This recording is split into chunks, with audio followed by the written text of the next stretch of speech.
welcome to Enots Engineering. I'm Alan. In today's video, this is the final part of the Hemingway knurling tool. We assemble the part and do some test knurls on the lathe. So let's go into the workshop and see how you do it. This is the way I made the small locating plates for the wheels. I drilled and countersunk the 2 holes in each end. And I've screwed it to a piece of wood so I could mill the flat, the right thickness. And to put the angle on the edge, I've just used a countersink bit to take the edge off. Now all I need to do on this is cut it in half and put a radius on each end. These are the 2 locking plates fitted. They hold the pins in that hold the knurling wheels in position. I've also milled the slots that hold the knurling wheels. As you can see, they're offset towards the chuck, so the knurling wheels are closer to the chuck. I've fitted my die holder with a 3/8 BSF die in, and I've screwed the screws down so this one here opens the die up to its maximum. The die holder consists of this body. You've got different die sizes on this side and on this side. And this is a taper mechanism inside that locks the spindle and lets this cut. And when you release, the inside turns and doesn't do any cutting. So it slides on this guide bar. So you bring it up, lock your tailstock, this will slide along, and if it's trying to cut or your motor stalling, you just let go, ease off the pressure off here, and it will rotate. Let's see if I can demonstrate that. So as I pull it forward, it'll engage in the thread. And you see when it gets tight it just spins. So if I push the clutch forward on it, it starts to cut a thread. If I let the clutch go, it spins. If I reverse the motor, I can take this off.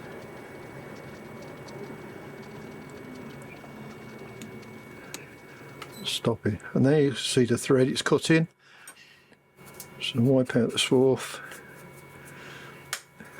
Put some oil on there, put it in forward and start it off again.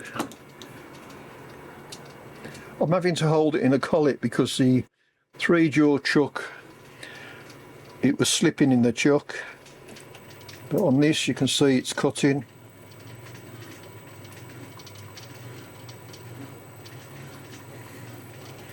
When I get near the end of the collet, just let go. Switch it to reverse, pull it back on the other way. It locks there's 2 cones inside, it locks the cones together, and when you let go it just spins, doesn't do anything. Now this one is another Hemingway kit, and it's probably one of the best things I've made as regards its usefulness. Because it's got the guide bar that it's running on, it keeps the die true.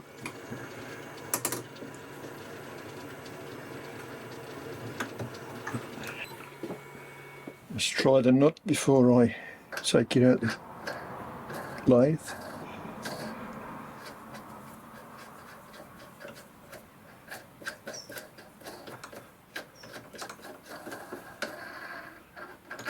It's okay. Now I've just used the parting off tool to put an undercut here at the end of the thread. Now on this end, this brass piece fits on with 2 grub screws that go into the groove. So you tighten it up, just slacken it off a little bit.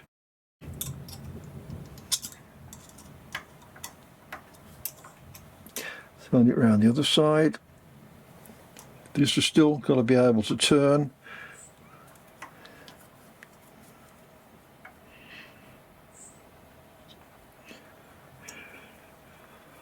and that can turn on there, and the grub screws stop it pulling off. Now I'm just parting the excess off the end.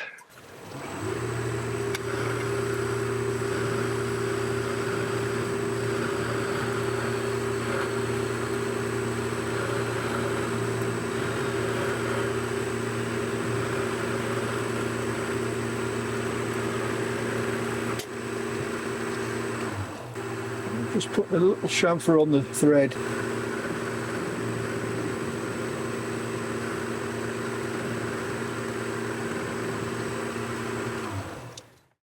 The steel parts have been chemically blacked to reduce the risk of rust. So now we start the assembly. The brass parts have been fitted to the screw and located on the side plate. Add the other side plate to the top, and into that put the two arms that hold the knurling wheels. Then add to that one of the side plates. I've turned it around and added the cam and then the pivot pin for the other arm. I've then added the spacer block with the two countersunk screws. I've then added the second block with the block that mounts in the tool holder. I've added the cam lever arm and the nut that adjusts the pressure on the knurling rollers, and that completes the assembly. Now I'll take it to the lathe and see how it cuts a knurl. I've set the knurling attachment in the tool holder, and this is the centre line of the tool, and that is on centre. This lever here does the boss here, so I can't go any further forward in the tool holder. Well, I'd like to have gone a lot further forward. I could change it so this lever is on this side, but then I don't know whether it'd hit the chuck if I went further forward. Let's try it as it is. So looking down on the tool, knurling wheels here, and the pin that goes through is there, and that's I could go probably another 1/16 of an inch or 1/8 of an inch towards the chuck, but that will be the closest you can get. So your knurling wheel will be at least, what's that, 1/2 inch? Just move it closest I can get. There we go, that's the closest. So your knurling wheel will be about, the centre line of the knurling wheel will be about 3/8 from the chuck. So we'll try and cut a knurl on this. This is a straight knurl. I've got a bit of play in the knurling arms there, so I think the spacer that goes between the two needs to be reduced about 5 thou.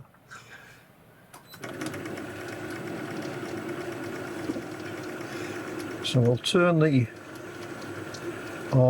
screw to get knurls to come together. Come along.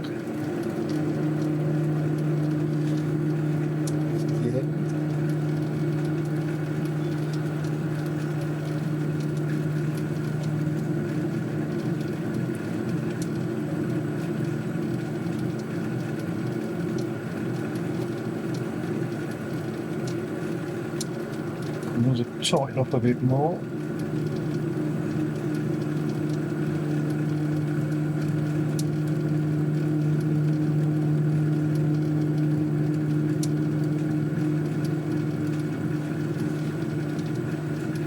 Stop it. Carrying on. Tighten it up a bit more. Go in.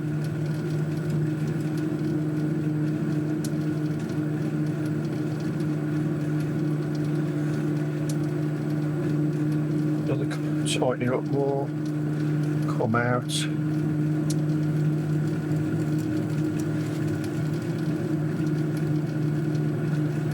With the lever, I've pulled the lever back, that's released it.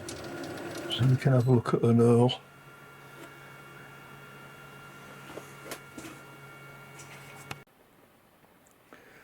That's a knurl so far.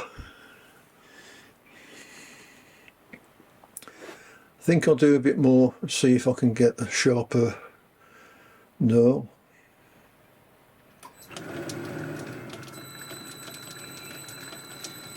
Pull up the lever to bring the knurl wheels back on. Tighten up the knurls.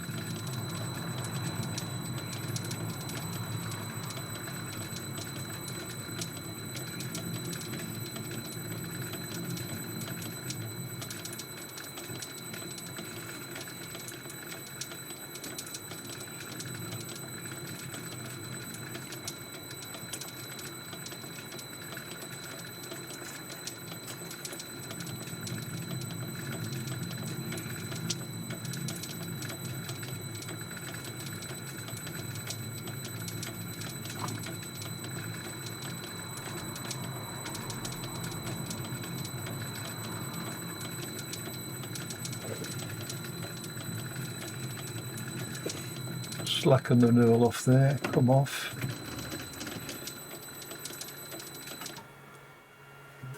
Brush. I think that'll do. It seems to have produced lots of bits of swarf there, and obviously it's taken the chemical blacking off, that's why it looks silver. But the knurl is fine. What I need to do is just put foil just on the edge because it's sharp edge now.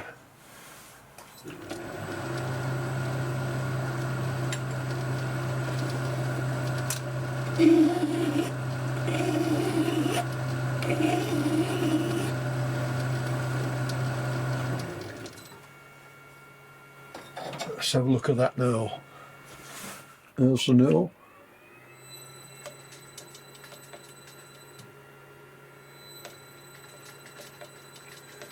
I just want to clean really. It's got oil and bits in it. That looks okay, it's not sharp now. The lever here, as I move the lever up, it closes the knurling wheels together at the last setting.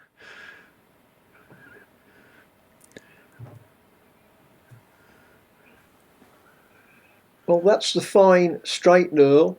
So let's have a look at the diamond cut knurl.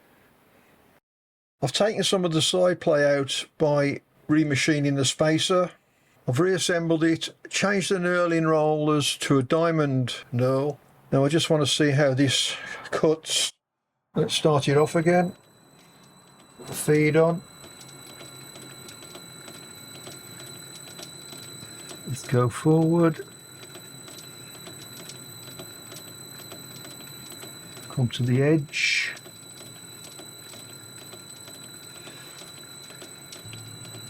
Release the knurling wheels with this lever. Remove it from the part. You see that's a fine diamond knurl on there.